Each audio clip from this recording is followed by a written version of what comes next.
먼저 건록의 기본적 특성을 보겠습니다. 건록은 사회적 직급으로 따지면 과장이나 부장급이 된 흐름이 됩니다.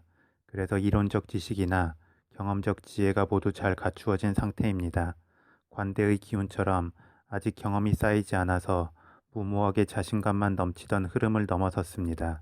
그래서 세상이 만만하지 않다는 것도 알고 또 그런 만만하지 않은 세상을 잘 헤쳐나갈 충분한 힘도 생긴 상태입니다. 또한 건록은 완숙미를 갖춘 능력과 함께 자신의 능력의 결과에 대해서도 책임질 수 있는 자세가 된 상태입니다. 이 또한 마음만 앞서서 좌충우돌할 수 있는 관대의 기운과의 차이입니다. 그래서 건록은 관대와 같이 강한 힘이 있고 때로는 독단적일 수 있지만 그 행동과 말의 힘에 있어 무게감에 있어서는 큰 차이가 납니다. 다음으로 건록의 장점을 보겠습니다. 건록은 능력도 되고 책임의식도 강하기 때문에 프로페셔널한 것이 장점이 됩니다. 또한 12운성의 흐름에서 최고의 정점인 제왕의 기운이 되기 전이기 때문에 나아가고 물러남에 있어서 균형이 잡혀 있습니다. 그래서 과도하게 적을 만들지 않는 기운의 완급 조절력이 좋습니다. 또한 자신의 사주 기운이 약한 중에 운세 흐름에서 건록의 흐름을 타면 충분히 긍정적인 사회적 흐름을 만들어갈 수 있습니다. 다음으로 건록의 단점을 보겠습니다. 건록이 프로페셔널한 장점이 있지만 관대와 더불어 강한 기운의 발현입니다. 더구나 건록은 그 무게감에 있어 관대를 능가합니다. 따라서 사주 원국의 건록의 기운이 너무 강하면 관대의 기운 이상으로 더욱 과도한 독단성이 발휘될 수 있습니다. 그리고 그 독단성은 지식과 경험을 바탕으로 하기 때문에 더욱 강한 자기 확신을 가질 수 있고 다른 사람의 반론을 허용하지 않을 수 있습니다. 또한 본인이 의도하지 않았어도 상대방 입장에서 자신을 깔본다는 느낌을 받을 수 있습니다.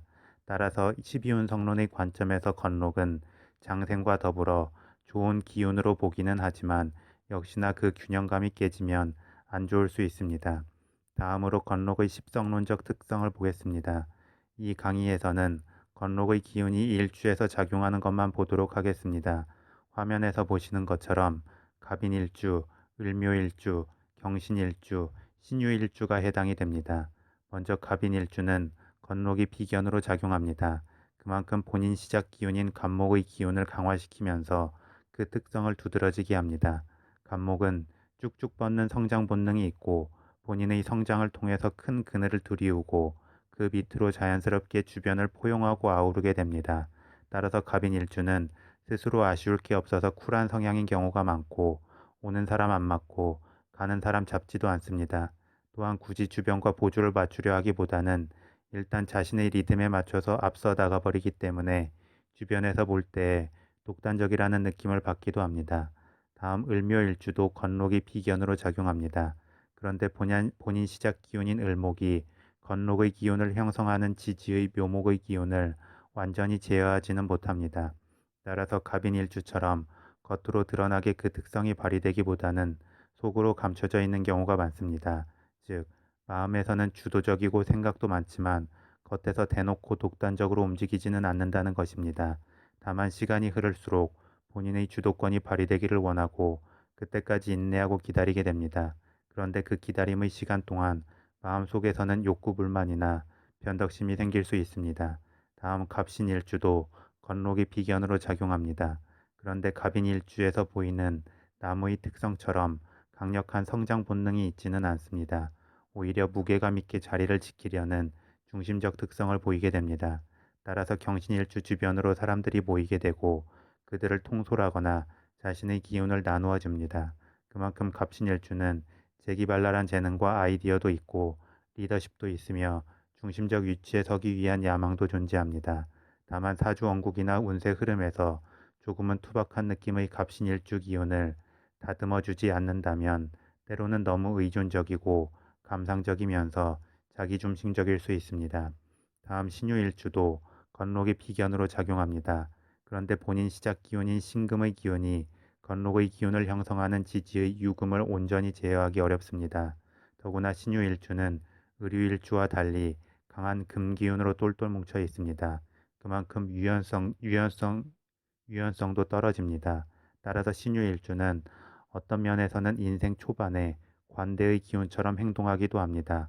이는 결국 신유일주가 건록 본연의 모습을 드러내자면 시간의 흐름 속에서 좌충우돌의 경험을 충분히 쌓아야 함을 의미하기도 합니다.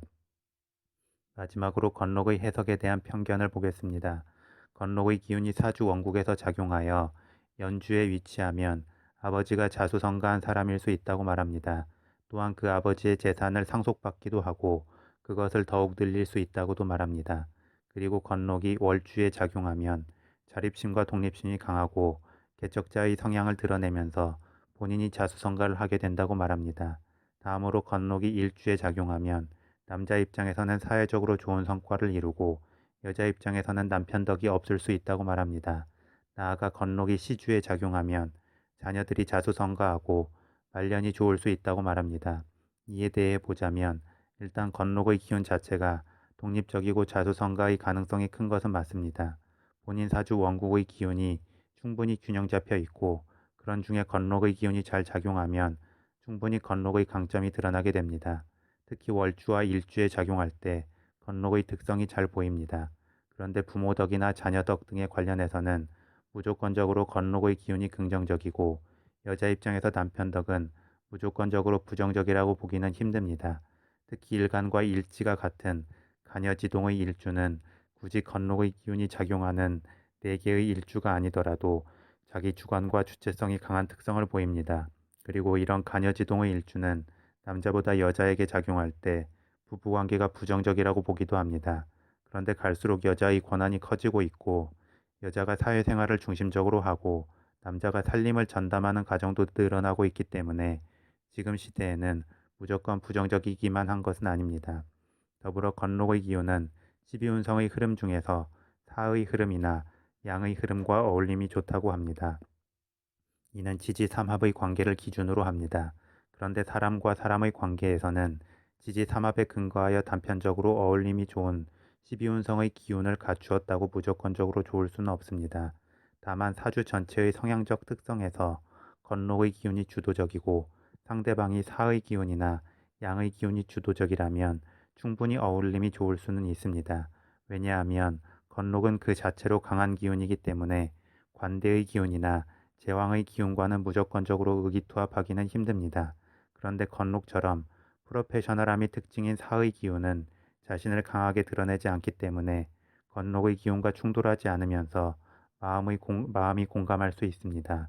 또한 양의 기운은 엄마 뱃속에 있는 아기의 상태로 비유되는데 아직 무언가 제대로 된 자기 발현을 이루지 않았기 때문에 건록의 기운을 타고 자신을 키울 수 있습니다. 이처럼 건록에 대한 해석도 단편적으로만 보기보다는 사주 전체를 놓고 연관해서 본다면 한 사람의 사주에 대한 좀 더 다각도의 판단이 가능합니다.